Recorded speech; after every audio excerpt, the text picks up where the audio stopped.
821, Big 550, KTRS. Our next guest is entertainment correspondent for ABC News. Good morning, David Blaustein. Good morning, McGraw. Good morning, Kelly. How are you? Good morning. Let's get the most important things out of the way. Your thoughts on the Tom Brady scandal as a Cowboys fan? I don't care. Okay. I mean, he cheated. He clearly cheated to me, and probably should be punished. Well, I could have taken 4 games. I could leave 4 games. I could take 2 games. If he was out for the season, I'd be fine with that too. I wouldn't have thought that was too severe. Really. It's a really good thing you don't care. Yeah, I really don't care. It doesn't make a difference to me. It's a tough thing, and I think the coverage of this has been blown out of proportion. I think that the punishment is probably disproportionate as well, but it feeds into the entire illogical nature of sports fandom, which is completely and utterly illogical. I would probably agree with most of that. I would probably agree with most of that. I mean, it's illogical because you could sit there and you can make the argument, what is Roger Goodell doing? You have this Hardy character who plays for my Dallas Cowboys, and you have all sorts of various other people. You have Sheldon Richardson, who plays for the Jets. You got a guy with a gun and weed in a car going 135 miles per hour with a 12-year-old. You have another guy who's strangling his girlfriend on a bed of guns, and then and what kind of suspensions do they get, and what kind of punishment do they get? And you give them the same punishment that you give Tom Brady for cheating, but then again, you look at it, and the things that those guys did, that was in their personal life.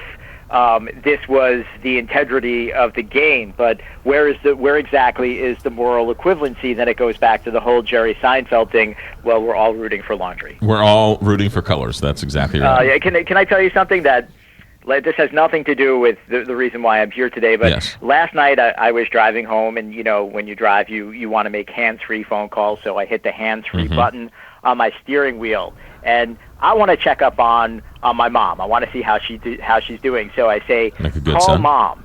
And the woman's voice comes back and says, you said, 1, call Mom. 2, call McGraw.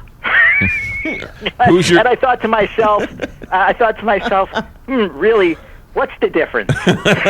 Yeah, who's your daddy? That's all I want to know. Who's your daddy? That's exactly right. That is exactly right. And I almost called you. And then I thought, you're probably sleeping. All right, let's get to some movies here. What's the big movie coming out this week? This would be the Transporter Refueled. A franchise, this movie is completely 100% unnecessary. We don't need another Transporter franchise. There was one Transporter, it was Jason Statham.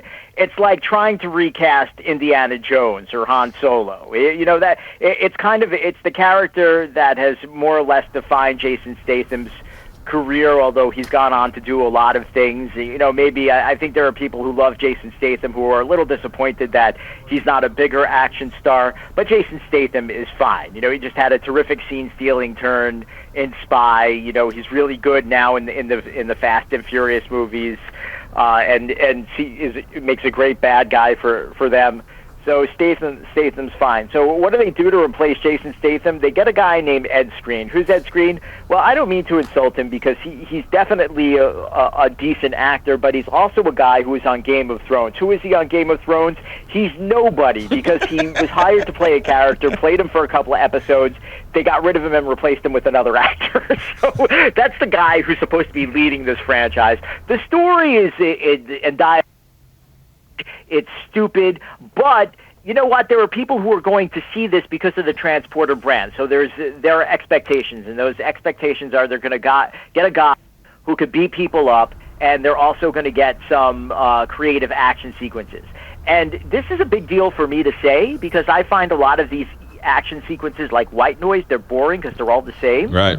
I will say that they were pretty creative in this movie with some of the action sequences. That was actually entertaining. Then you get an actor named Ray Stevenson. You've seen him in a lot of things.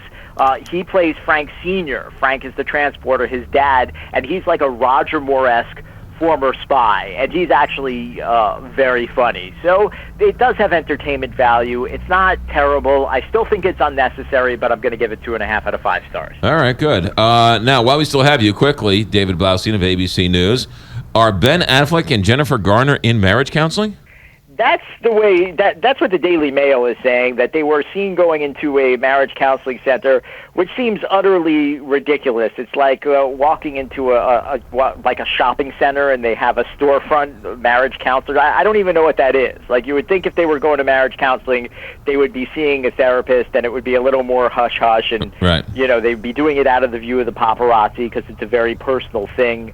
It also could be a very smart publicity stunt, so they get people off their back, so they're not constantly in the press. On the other hand, I don't know if they care that much, but then there is the notion that their oldest child is definitely old enough to see newspapers and reports on the internet. So, maybe it's a little bit of damage control. Who knows? Yeah. But it would be nice if they worked it out, I guess. But I care about as much as I care about the whole Tom Brady Deflategate penalty. The Daily Mail had a story that Giselle and Tom were in a little bit of trouble, too, yesterday, or whatever day. Now, that would be a far worse punishment. Like, if the NFL could somehow take away his supermodel wife, that's a real punishment. It's like, and I said this before, and I said that at the very beginning, and I'm not the only one who had this thought. It's like, all right, so you're taking football away from the guy for 4 days, so what? He goes home and he hangs out with his beautiful wife and gorgeous kids in his incredible mansion?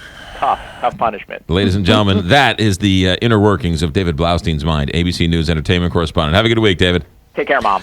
828 KTRS.